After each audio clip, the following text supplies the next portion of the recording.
Ready? Hi. Thank you so much for joining us. We know we're up against some really good speakers here, so thank you so much. We really appreciate it. A couple of months ago, there was an editor of a magazine called Expert that contacted me. He wanted to do a special edition magazine all about artificial intelligence and machine learning.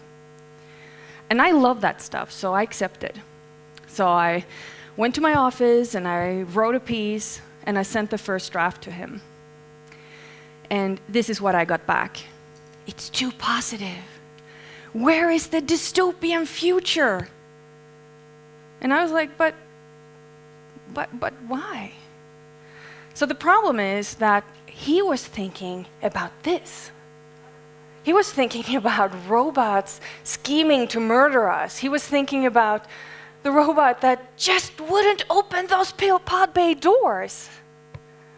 While I was thinking about a completely different side to this.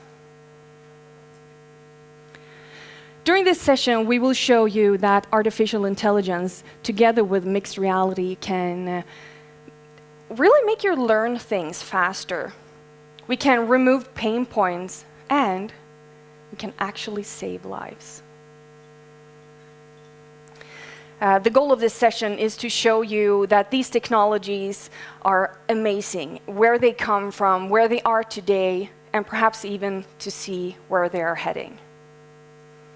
My name is Jessica Engström, and I focus on UX, the user experience of things. And my name is Jim Engström, and I'm a developer, so I do all the coding stuff. And we're, as you may see on our last names, we're married. And we're both Windows development MVPs. Together we run a company called Awesome Dev, where we focus on what we call future technologies. Technologies that are not mainstream yet, perhaps. So HoloLens, bots, AI. And we also have UX in that category because we think that UX is going to be even more important as time goes by. To start things off, we need to clarify some things. We need to realize what kind of different realities we have. So the first one we have is virtual reality. So virtual reality is where you immerse yourself completely into the digital world. So basically, you step into the digital world. Then we have augmented reality. And augmented reality is when the digital world comes out to you. You probably played Pokemon Go, right? Someone? Yeah? A whole bunch of you. The last thing we have is mixed reality. Now, mixed reality is kind of like augmented reality on steroids. So what we have here is, if I put a hologram on this table and I tip the table, then the hologram is going to fall down onto the floor. So this is mixed reality, where you mix the real world with the digital content. Now, many companies does the same thing. Apple does it and stuff like that. But they call it augmented reality. So keep in mind that when we talk about mixed reality, some companies do call this augmented reality, the same experience. Now, augmented reality means to augment the reality. How many saw mine or Jessica's session yesterday? Oh, welcome back.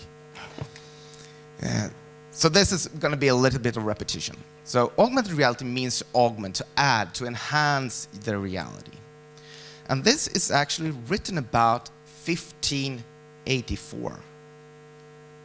1584. We know that it was used 1862. I need to check my notes. 1862. Back then it was like this. It was a chamber beneath or at the side of the scene that was mirrored into a transparent glass.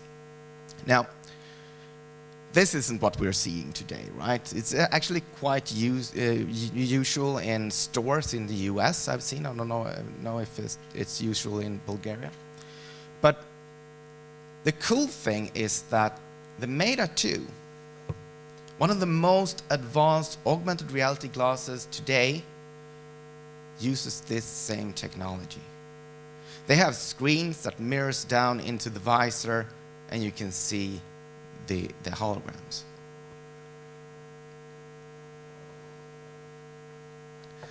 So augmented reality has been around for a while, right? But when Pokemon Go came, it became mainstream. My mom knows what augmented reality is. And Apple, of course, wanted a piece of the action. So when iOS 11 came out, they launched ARKit, a way to actually do these kinds of experience using just an iPhone camera. Google wanted a piece of the action as well, so they created Tango. This was specialized hardware on their phones, and then later on they released something called AR Core, which is the same thing. Microsoft wanted the same thing, so they have View Mixed Reality, which does the exact same thing. But we don't believe that this is where augmented reality is going to be awesome. We believe that augmented reality is going to be awesome when you have transparent glasses, when you can see the real world with your own eyes. And that's what Microsoft has done with the HoloLens. So the HoloLens is the first holographic computer, and so far only holographic computer. It's untethered, which means that you can use this, you can walk around in your whole apartment, your whole house, and it will work just as great. It's a Windows 10 machine, so it works with both 2D apps and 3D apps.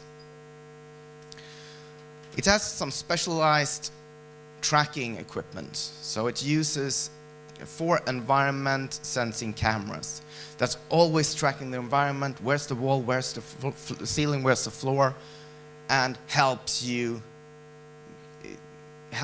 stabilize your holograms. Really, really awesome technology.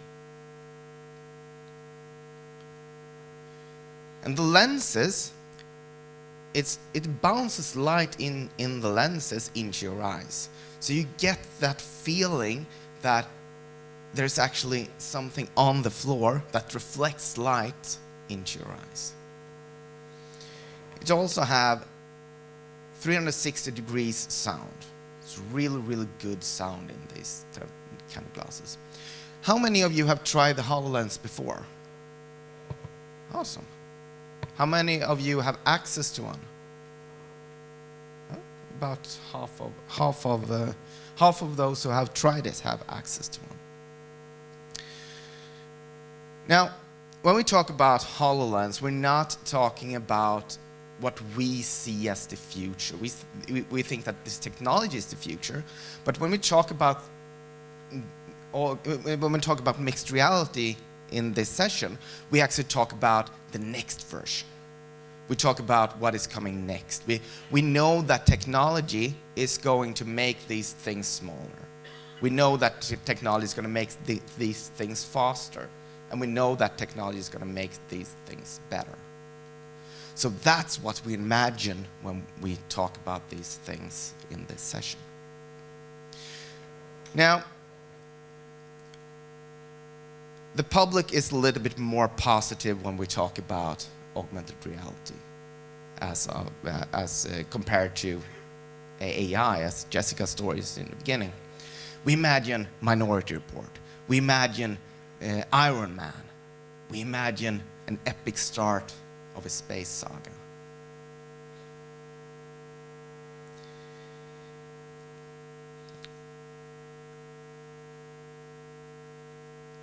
The HoloLens is one of the most AI-infused pieces of technology in the world.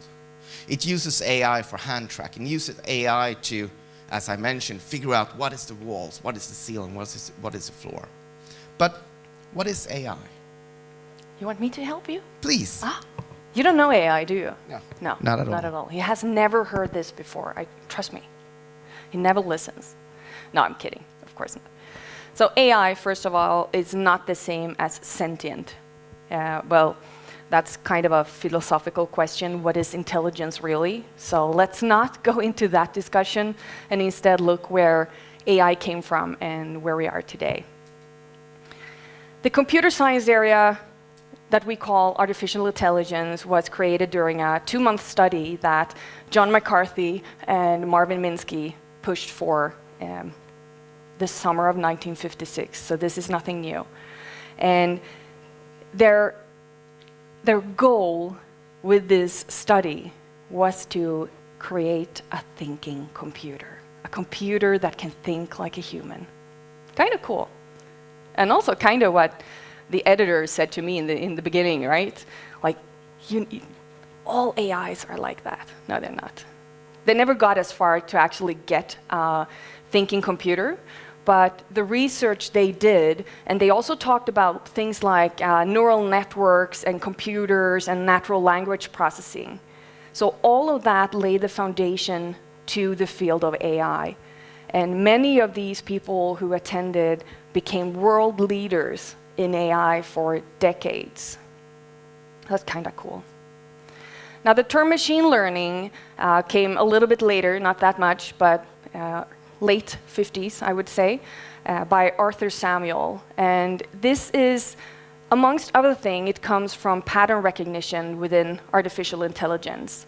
And this is the part where the model will learn from the data without explicitly being programmed to do anything. So you just feed it data and it will sort it out, right? And machine learning has given us a lot of cool stuff. Some of my favorites, maybe not that cool, but still, spam filters in email, how nice is that? And also personal recommendations at Netflix. I'm kind of lazy. I'm hearing this is not really cool stuff, but also effective web searches. Again, maybe I'm lazy, but remember back in the days when you had to use operators to actually search the web? Yeah, that's how old I am. We don't do those anymore. 1986, Rena Deshter coined the term deep learning. And deep learning is using neural networks. And traditional neural networks can have just a few layers, as to deep learning will have hundreds and maybe even thousands of layers that they're using. So the term deep refers to how many layers you're using for this.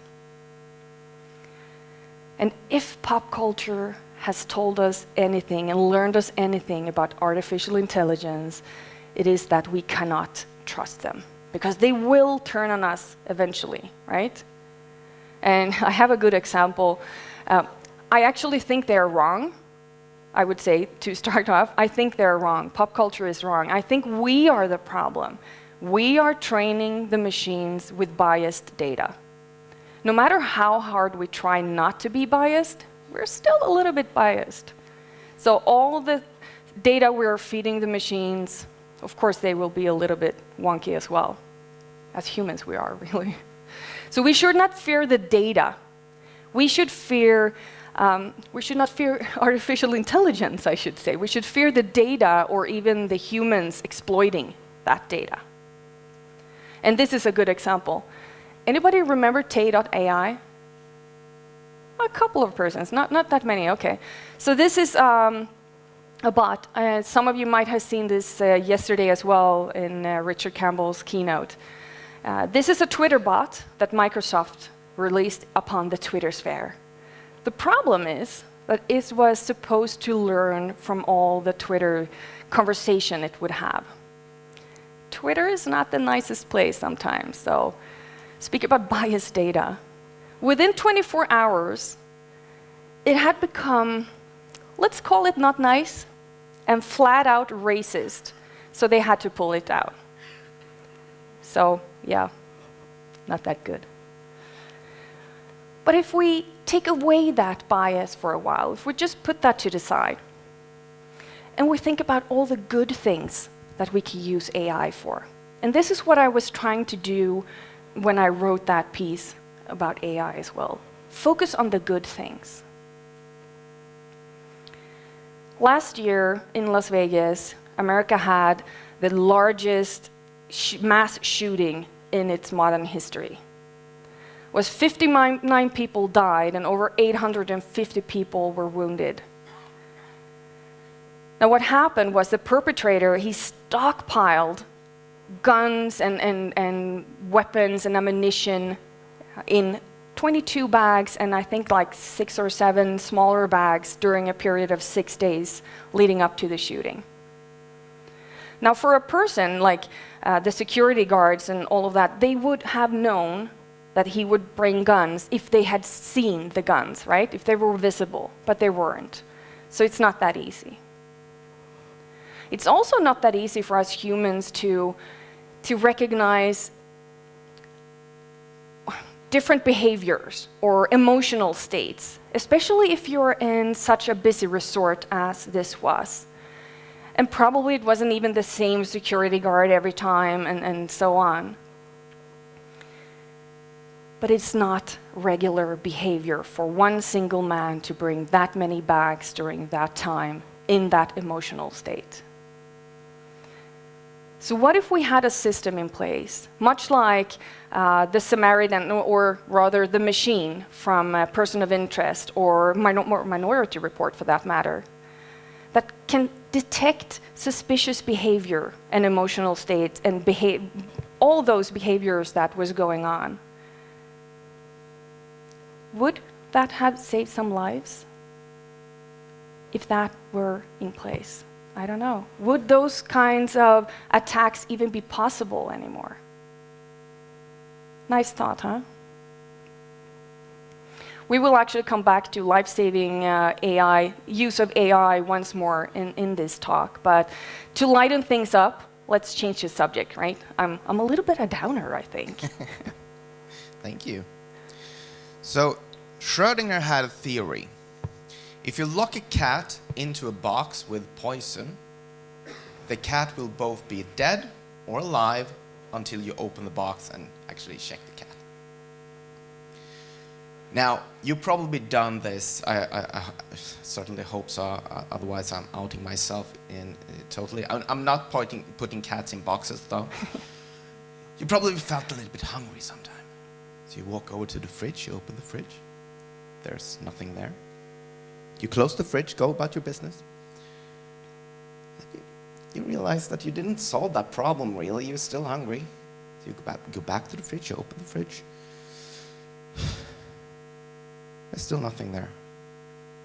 Nothing has magically appeared in the fridge.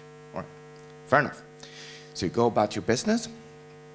Still didn't solve the problem, though. So you go back a couple of minutes later. But this time you're a little bit smarter, because you open the freezer instead. You check the freezer, and you realize that Brussels sprout is not food. So you close the freezer, and you open the fridge again, and you check the fridge. Still no food, though. So I call this demo Schrödinger's fridge. So there's a gadget called Smarter Fridge Cam. So what this does is that you put the cam in your fridge, and while you're closing the fridge, it's going to snap a picture. Smarter has added AI to this already. So what it does, it identifies what kinds of foods you have in your fridge. It will keep track of expiration dates. So you know that the milk is about to go bad. If you take something out, and you say that, hey, I always want to make sure that I have milk. If you take the milk out, don't put it back, it will automatically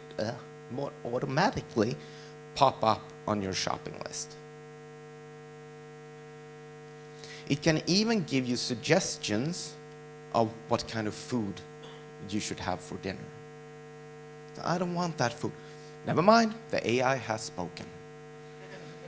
That's kind of neat, right? So we thought that, what can we do? Can we add mixed reality to the AI in this case? So this is a short video of what we did. So I'm going to walk up to the fridge. I'm going to start as you can see, just a normal fridge. I start my HoloLens app, and suddenly, anytime now, I can see straight into the fridge without even opening it.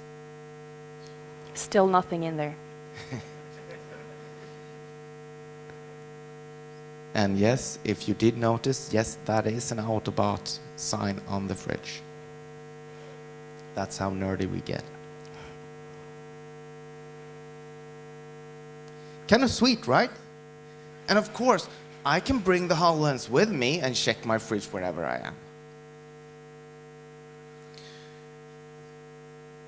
Next up, we have an amazing project called Seeing AI. Anyone seen Seeing AI? Not that many. Awesome. So Seeing AI is an app from Microsoft where you can hold up the app and it will describe what the app sees. Now, Microsoft Research took this step one step further. They integrated it into a pair of glasses. So we're going to look at a video.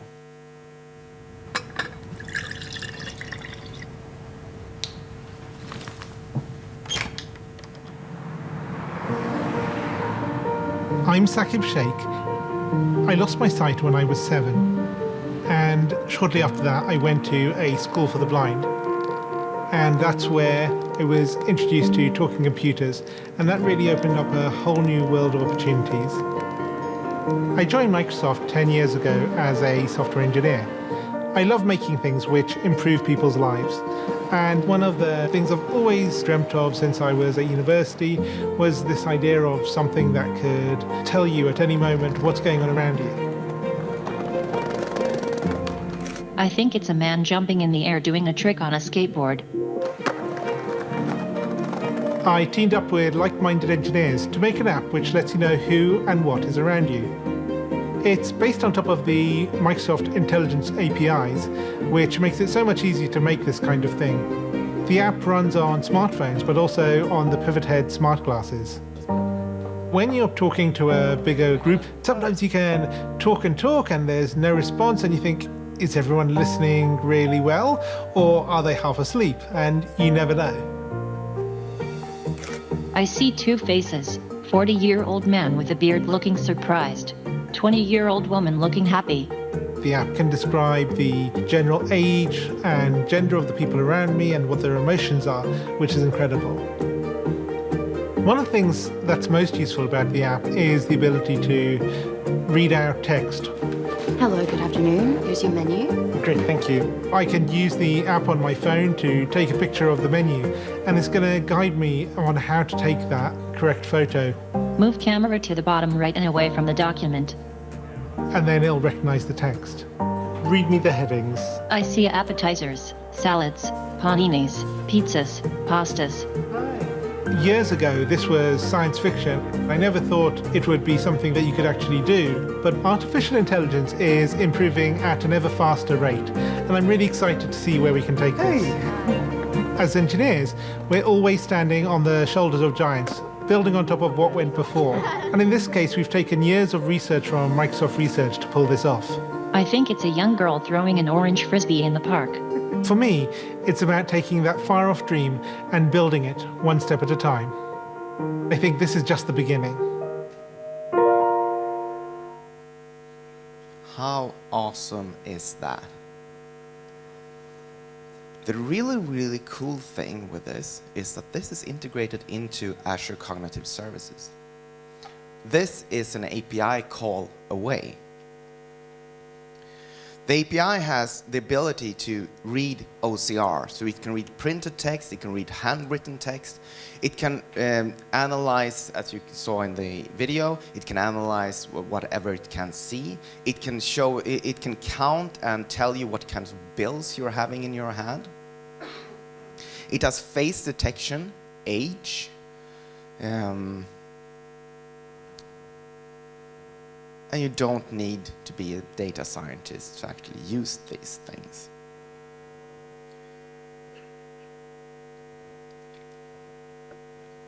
Most big companies have some kind of AI platform. Google has one, Facebook has one, IBM has one.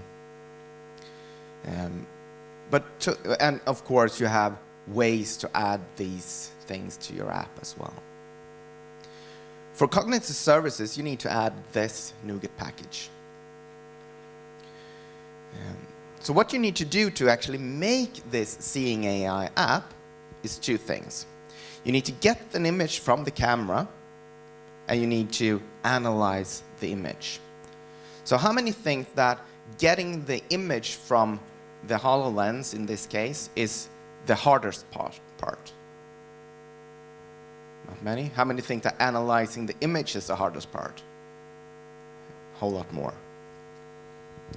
So getting the image from the HoloLens, converting it to a video frame that I need to actually upload it, is about 30 lines of code, not counting curly brackets and new lines and stuff like that. Analyzing the image, I would argue, is 6 lines of code. 6 lines of code. And we're actually accessing Microsoft pre-trained models, so you don't have to do anything of that yourself. So the first thing you do is you define what kind of things you wanted to analyze. Then we create a vision client. We specified an endpoint. So when you need to have a subscription key that we get from Azure. You need to make sure that that subscription key is from the same place as where you have the endpoint. And then you just call the APIs. So let's see this in action.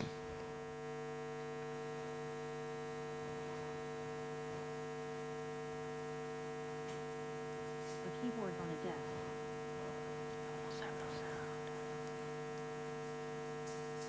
A TV standing on a bench.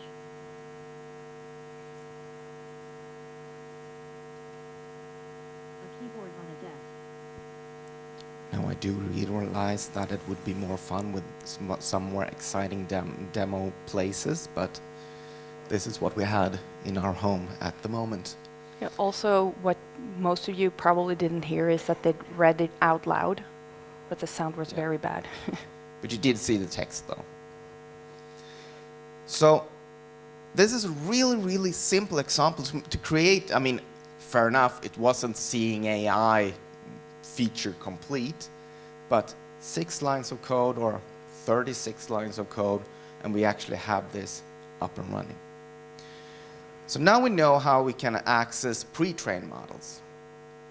But how do we create our own? I know exactly how. This is what I do on evenings when we watch television. I train a model, and we're complete geeks. And like Jimmy said, we get a lot of things for free in the pre-trained models, but sometimes it's not enough. And being a geek, I think we really need to hone in on some geekery in the machine learning world, right? This is a good reason why we need to train the machines. It's really hard to see the difference between a sliced apple and a barn owl, or a kitten and ice cream with caramel sauce. So what we need to do is put in a lot more images of, in this case, kittens and ice cream, to be able to see the difference between those. So in the simplest form, we take our tagged images, we tag them like this is a cat, in this case, because cats are awesome. And we send them up to Cognitive Services, and it does a lot of magic up there. There we go. It trains it. And now it knows that these are cats. So now we take an unlabeled image. This machine has never seen this image before, this cat. And it matches it against the previous trained cats. And it's pretty sure that this is a cat, even though this quite clearly is a catty-corn, right? Must be. So, we run a podcast called Coding After Work, and we have a question that we ask all our guests: Marvel or DC? And this is a marital fight we have for real. We accept the others, but I mean, there is only one right thing. So how many here are Team Marvel? Nice. How many are Team DC? Oh, I think I'm winning. How many here are not sure which is which? It's okay. Yeah, we get that a lot. We get that a lot. So let's fix that so you also can be part of our marital fight. So, well, I also love this image. How in the world is Superman going to survive AIs? There is no winning. There is no winning. So let's go to, let me escape this one, and browse to Custom Vision AI. This is how it looks. So I have 2 models, and you can see my drawing skills to the right. That's the extent of it. Actually, that's not even mine. I can't even draw this good. Sorry. So I go to this model, Marvel versus DC, and it's loading. And now we're going to test conference Wi-Fi. I do have a backup, though. So I want to add images. And let's see if we can find our Aquaman images, because we haven't trained it on Aquaman yet. And I mean, that movie is coming up, so that's important. But just to not overpower the Wi-Fi, let's only do 2 images. There we go. It's still loading because I have no... There we go. So is Aquaman DC or Marvel? DC, good. So we tag it with DC and we upload it. That's the extent of it. Really difficult so far, right? Any day now. Let's see if we can manage this, or we need to go to the backup. Okay. I will not let you just sit watching me when I upload images. Oh, there they go. Look at that. This is also a very good reason for me to browse for superheroes without him being angry, because it's DC. So what we also have is we can train it on that. So we train, we just click train, and this will, my machine is apparently a he, will go through and train on all the images I have put up, which may or may not have been a good idea. Look at this. And while it's training, we can look here. We have 10 different iterations of this machine. And they sometimes come up with a little bit different predictions. We have here a 97.6% precision. And that means this is how likely it is that this machine will find a tag. And the recall here, 93.8, is how likely it will actually know that it's DC or Marvel, so if it's right or not. And down here you can see it's broken down to DC and Marvel, and you can see the recall and all of that. So for now, there's only 612 DC images and 590 Marvel. There will be more. This is my hobby now. We can also, right here online, do a quick test. So I will take an image that this machine has never seen before. So we browse local files. Let's do Wonder Woman. And we'll see what we get for result. Come on. Any day now. Yeah, I love conference Wi-Fis. There we go. 99% sure that this is Marvel, DC, sorry. 0% Marvel, so it's pretty sure that this is DC, which it is, by the way. But this is a little bit too easy, right? Yeah, let's put it to the test. Let's take this pink Hello Kitty Superman thing. I don't know what it is, but I like it. So what do you think? DC or Marvel? 99.3% DC, even though it's really pink. I have one more, and this is a tricky one. Anyone seen Simpsons? Spider Pig? Yeah. Let's do Spider Pig. If everything is good here, we will get Marvel. I'm not sure. Come on, Marvel. Please be Marvel.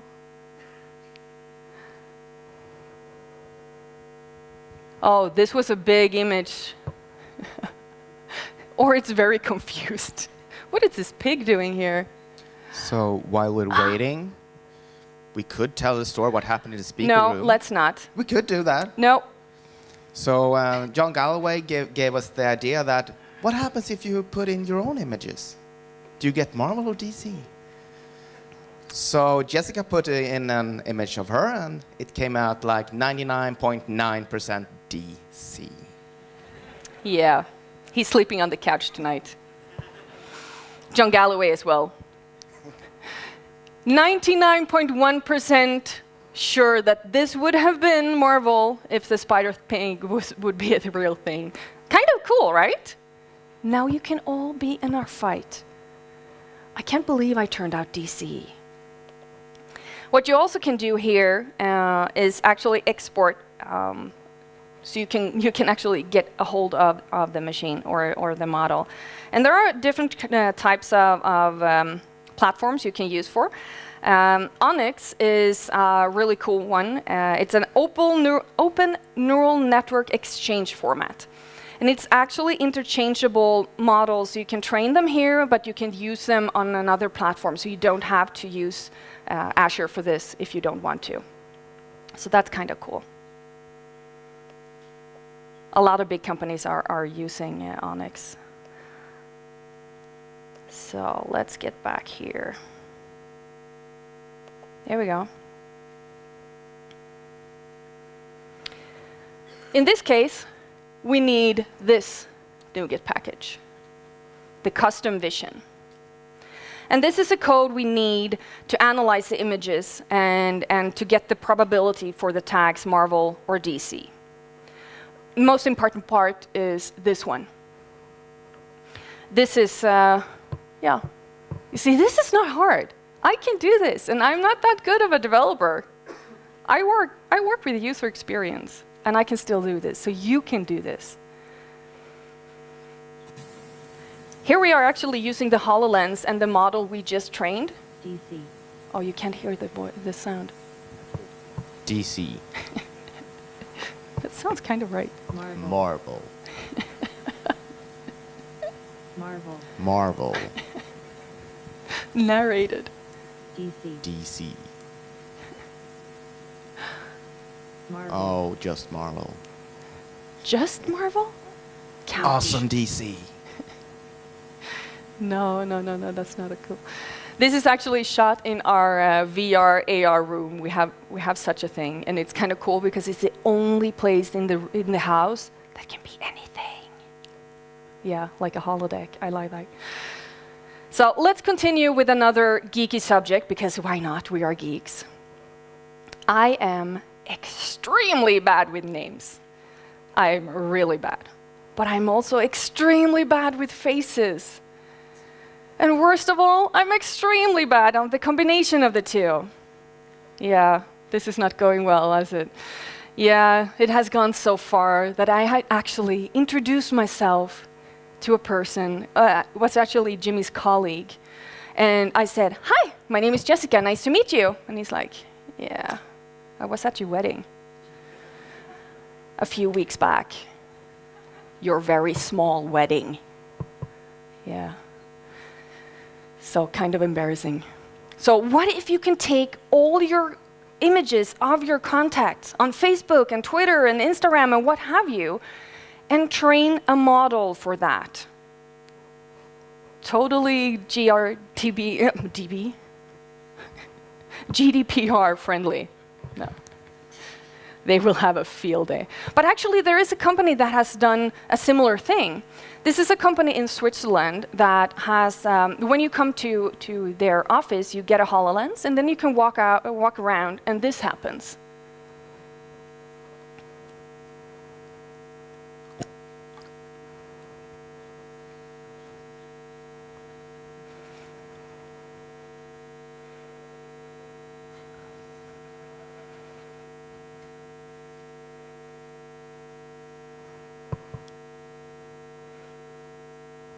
I need this.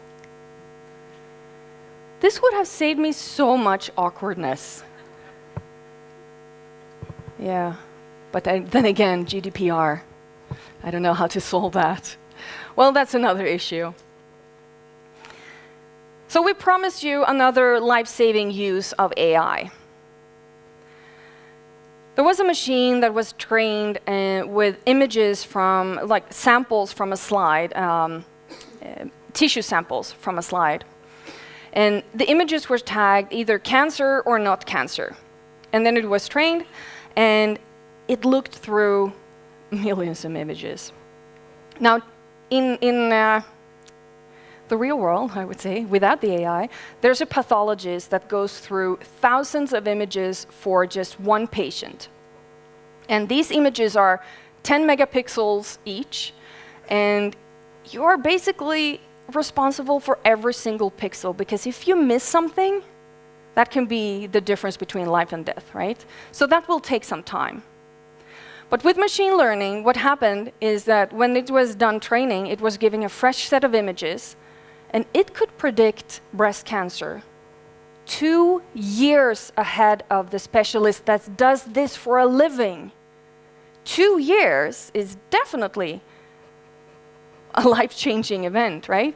It's the difference between life and death. So we can use AI for good and to save lives. Another cool thing in the medical field is Case Western Reserve University. They are using HoloLens for so many things, but amongst other things, they are using it for their anatomy classes. And it has actually sped up their learning process from what usually took 17 hours in the cadaver lab to 3.5 hours, just a little over 3.5 hours. This meant that these students could learn both radiology and physical diagnosis ultrasound in the first year.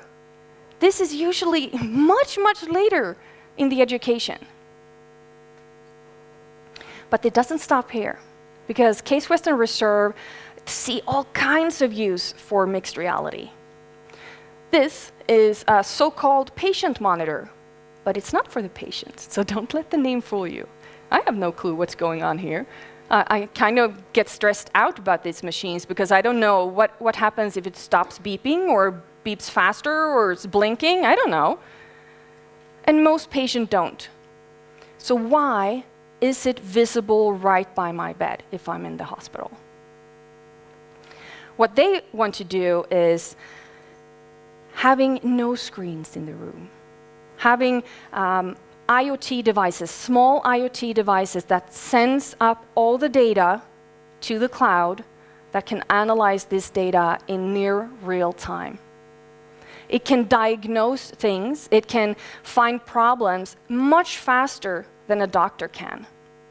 And if it finds a problem, it will call the doctor, and the doctor comes down and he puts on like a HoloLens or similar, and he can see this.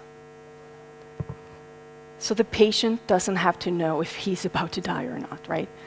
Well, at least the doctor will know so he can do something about it. These charts are actually used in, made in Unity with Telerik's VR AR kit. So I highly recommend that because this was so cool. You can do so many cool stuff with that. So using IoT to collect the data, using AI to process the data, and mixed reality to visualize the data, we can achieve unimaginable things. And this is what we should focus on, bringing these platforms together to achieve synergy. The machine will never stop. The machine will never get tired. And the machine can actually save lives. Thank you.